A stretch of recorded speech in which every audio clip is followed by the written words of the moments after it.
Pozdravljeni!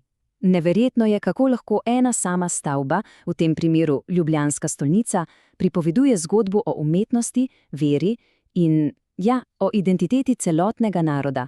Poglejmo si torej, kakšne zgodbe se skrivajo za njenimi kamnitimi zidovi in pod njenimi poslikanimi stropi. Ampak, veste kaj? Naše raziskovanje ne bomo začeli pri temeljih ali zidovih. Ne. Začeli bomo pri nečem veliko bolj zgovarnem. Pri vratih. Piše se leto 1996. Ob obeležbi 1250. obletnice krščanstva v Sloveniji dobi stolnica prav posebno darilo – nova bronasta vrata. In ta vrata niso le kos kovine, vsaka pripovedujejo svojo, povsem edinstveno zgodbo.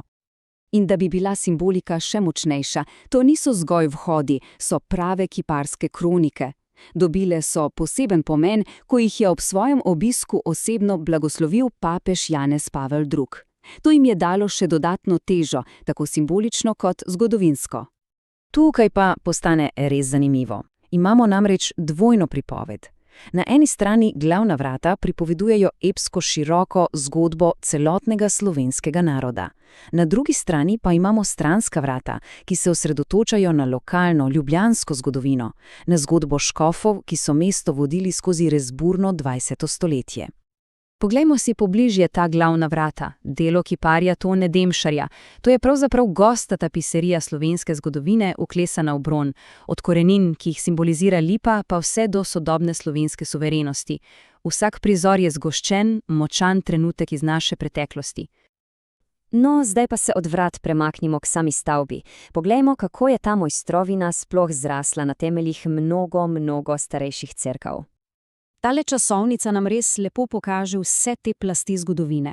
Vse se začne leta 1262 s prvo romansko cerkvijo, ki je bila verjetno precej trdnjavska. Potem pride lahkotnejša, v nebo segajoča gotika. Vsako obdobje je pustilo svoj pečat, preden je končno nastala ta mogočna baročna stavba, ki jo občudujemo danes. In tukaj je eden tistih detajlov, ki so, preprosto fascinantni. Da bi bili zidovi trdnejši, so graditelji apno mešali z vinom. Ja, prav zares, z vinom, ne z vodo. To res pove vse o takratni predanosti kakovosti. Kaj ne? Niso gradili le za nekaj desetletij, gradili so za večnost. In vizija za to cerkev ni nastala kar tako, lokalno. Ne, prišla je naravnost iz Rima, izpod rok enega največjih baročnih arhitektov tistega časa, Andreje Poza. On je v Ljubljano prinesel delček te rimske dramatičnosti in veličine. Ampak tukaj je še en zanimiv preobrat. Več kot 130 let je obiskovalce na mesto prave zidane kupole pravzaprav zavajala poslikana lesena konstrukcija. Prvotni načrt je bil očitno preveč ambiciozen za tisti čas, zato so se zatekli k tej genialni iluziji. Vse do leta 1841, ko so končno zgradili pravo. Dobro, zdaj pa vstopimo noter. In takoj, ko pogledamo navzgor, nas pričaka osupljiv umetniški spektakel, ki se dobesedno poigrava z našimi očmi. Pogled proti stropu namreč razkrije odprto nebe polno angelov, ki se vzpenjajo v višave. Ampak, je to res? Ne, v resnici je to mojsterska prevara, prevara perspektive in barve. Gre za tehniko, imenovano iluzionistično slikarstvo, ki je bila takrat res vrhunec umetnosti. Umetnik Giulio Quaglio jo je prinesel v Ljubljano z enim samim ciljem – zabrisati mejo med tem, kar neresnično, in tem, kar je božansko. Hotel je gledalca popeljati v nek drug svet. In to mu je tudi uspelo. V samo 3 letih, med 1703 in 1706, je Quaglio s freskami prekril celotno notranjost.